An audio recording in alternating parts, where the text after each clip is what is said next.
আসসালামু আলাইকুম। কেমন আছেন সবাই? আজ আমি আপনাদের জন্য তৈরি করে দেখাবো জলপাইয়ের লবণের আচার। কথাটাই শুনতে কেমন লাগছে তাই না? তাই এটা খুবই মজার হয় এবং আপনাকে সবাই জিজ্ঞেস করবে কিভাবে বানিয়েছেন। এখানে আমি 2 কেজি জলপাই নিয়ে এভাবে পরিষ্কার করে কেটে নিয়েছি। এখন এতে 1 বাটি লবণ দিয়ে, এখানেই টেকনিকটা, 1 বাটি লবণ দিয়ে আমি ভালো করে মেখে নিব। লবণটা দিয়ে সবগুলি জলপাই আমি ভালো করে মেখে নিব। দেখেন এভাবে করে আমি ভালো করে উপরে নিচে করে মেখে আমি 7 দিন পর্যন্ত এভাবে রেখে দিব। প্রতিদিন সকালে একবার বিকেল একবার এভাবে করে বুলটা ঝাঁকিয়ে আমি এটা নেড়ে দিব, উপরেরটা নিচে দিব, নিচেরটা উপরে দিব। এভাবে করে আপনি 7 দিন সকাল বিকাল আপনারা এভাবে একটু নেড়ে দিবেন। এখন আমি চলে আসলাম 7 দিন পরে। দেখেন 7 দিন পরে জলপাইটা এমন কালার হয়েছে এবং আমি সেটা ধুয়ে পরিষ্কার করে নিয়েছি। এখন একটা মশলা তৈরি করে ফেলি।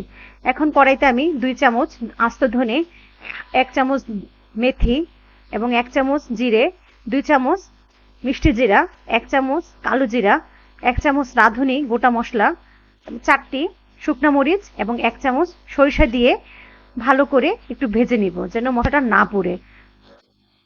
মশলাটা এভাবে ফ্লেভার বের হলে তখন আমি এটা ব্লেন্ড করে নিব। বাস হয়ে গেল মজাদার একটা মশলা। আচারে মশলাটা এভাবে বানালে খুবই ভালো হয়। আর এখানে আমি জলপাইগুলি ধুয়ে পরিষ্কার করে নিয়েছি। জলপাইগুলি কিন্তু ধুয়ে নেবেন। এখন আমি এতে দিয়ে দিচ্ছি 2 চামচ রসুন বাটা, 2 চামচ আদা বাটা এবং সরিষা, কাঁচামরিচ লবণ দিয়ে বেটে নিয়েছিলাম। আর শুকনো মরিচ এভাবে কেটে নিয়েছি। আর এখানে প্রায় 6-7টি আস্ত রসুন আমি পরিষ্কার করে কোয়াটা দিয়ে দিলাম। এখন সেই ব্লেন্ড করা আচারের মশলাটা আমি দিয়ে দিব। এখন দিচ্ছি 1 চামচ হলুদের গুঁড়া, 1 চামচ মরিচের গুঁড়া, স্বাদ মতো লবণ। লবণটা কিন্তু এখন আবার দিতে হবে, না হলে কিন্তু মশলা ব্যালেন্স হবে না। এখন দিয়ে দিচ্ছি পরিমাণ মতো সরিষার তেল। সরিষার তেলটা পরে লাগলে আবার দিবনি। আর এখানে আমি সাদা সিরকা, যেটাকে ভিনেগার বলে, ওইটা আমি দিয়ে দিলাম 1 বোতল। আর স্বাদ মতো চিনি, আমি এখানে 3 চামচ চিনি দিয়েছি।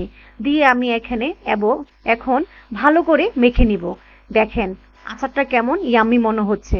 ট্রাস্ট মি, একবার আমার এই রেসিপিতে জলপাইয়ের লবণের আচারটা বানিয়ে দেখুন।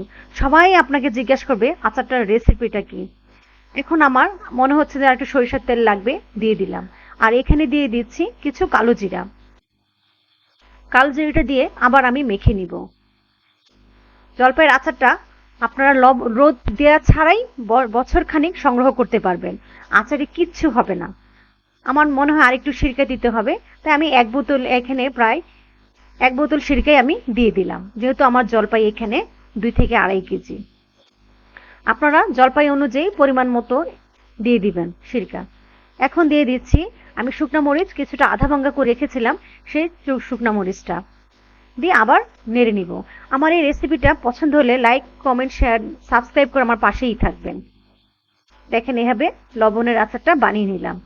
লবণের আচার বলতে গেলে লবণ দিয়ে যে মেখে রেখেছিলাম সেই জন্যই এটাকে লবণের আচার বলা হয় জলপাইয়ের। এখন আমি উপর থেকে আরো কিছু সরিষার তেল দিয়ে আমি ঢাকনাটা দিয়ে লাগিয়ে রাখবো। এটা কিন্তু রোদে না দিলেও পারেন, জলপাইয়ের আচারটা কিচ্ছু হবে না। আর এভাবে বানিয়ে দেখেন, সবাই আপনার প্রশংসা করবে।